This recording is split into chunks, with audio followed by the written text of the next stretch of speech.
Let's steal somebody else in and ask her some questions. Rachel Campos-Duffy, Fox and Friends Weekend co-host, joins us. Rachel, good morning to you. Good morning to all of you. Good morning. Great to have you. We've got a new couch. You'll be delighted when you see it on Sunday. Yes, we do, Rachel. Saturday. How about this? The New York DEA is sounding the alarm. The largest fentanyl bust to date after a woman allegedly attempted to smuggle 15,000 candy-colored pills in Lego children's boxes. They're making this stuff that kills the kids look like candy, which means kids would like to eat it if they came across it. Yeah, it's terrifying, of course, and all the worse with Halloween around the corner. It's important to note, you guys, that, you know, the drug cartels are bringing this across the border, but the things that are used to make these fentanyl pills, the inputs are coming from China. And our president could do something about that. This is, you know, China is a centralized government. If Joe Biden had any power over China, he would be able to go over there and talk to Chairman Xi and say, hey, knock it off. And Chairman Xi could do something about that. But that's not happening, and I think the story you covered earlier about Tony Bobolinsky and the deals, the dirty deals that the Biden family has with China and how the Biden family and Joe Biden in particular are compromised may explain why they're not tough on China on fentanyl and on all kinds of issues. Yeah, I mean, it's going to be interesting. I watched another channel, and they were mocking the fact that we thought it was a big deal that it looked like candy. Seriously? Yeah, it was unbelievable how detached they but are. They're putting it in candy boxes. We saw the Skittles. Of course, and the Nerds and other things like that. To smuggle it in, unfortunately, if a kid sees the candy box, it's going to eat the candy. Exactly. It's really sad for kids. I mean, we saw over the last 2 years with the pandemic, the Democrats ruining, you know, trying to ruin Thanksgiving and Christmas. We didn't get Easter that first spring of the pandemic. And now they're ruining Halloween. I mean, you can control your border, close the border, talk to China, and make our children's lives safer and happier.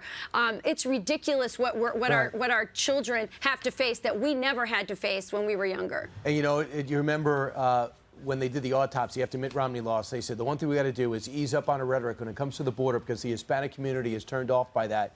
And Donald Trump says, no, I don't think so. And he started talking about building a wall, and his numbers grew. He got much more votes than McCain and Romney. And now we're seeing Republicans making major gains over Democrats. And if you listen to Henry Cuellar, obviously Hispanic at the border, he's seeing a lot switch to the Republican Party. Take a look at this NBC Telemundo poll. The Dems led the Latino vote by 42 points in 2012, as I was discussing. Now the Dems lead the Latino vote by 38 points. That was in October 2016. Fast forward now, the Dems lead the Latino vote by 26. And now in 2022 in September, it's 21. These are gains that Democrats thought that they'd have much more gains. Instead, they're getting losses. How do you explain this? You know, it's very interesting. Hispanics are very persuadable. They're all about, they vote like working class people because they have working class Catholic values. And so they want, you know, God, family, country, hard work, the American dream. And something happened. Two things happened. AOC was elected. She came out and proud as a socialist and also caring very much about the elite cause of the Green New Deal that she came out with. Simultaneously, Donald Trump was elected, and he wrestled the Republican Party away from the country club class, the Bushes, the Romneys, the McCains, and turned it into the working class party. And you've seen this trajectory moving forward. And so you look at Hispanic voters. I mean, if you were a Hispanic voter, the Democrats couldn't come up with a more anti-family platform and policies than they have right now. Hispanics want jobs and opportunities. They don't want dependency on government and handouts. They want you to educate their kids. They don't want you to turn them into activists. They want their kids to go to church. They don't want them to go to drag shows. They want their neighborhoods safe. They love rule of law. That's why so many of them left Latin America, where things were out of control and there was no law and order. They want control at the border, in their neighborhoods, in the cities, in the bodegas. And of course, you have just saw the report with Jackie Heinrich, where she's talking about the oil prices. Hispanics aren't stupid, especially those in Texas, those are really good oil jobs, by the way.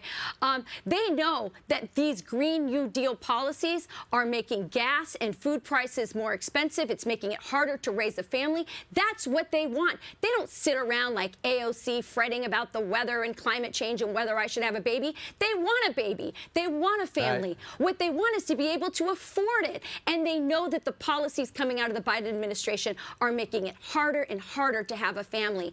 By the way, last week, AOC said that abortion is an economic issue to deal with the inflation. No, it's not.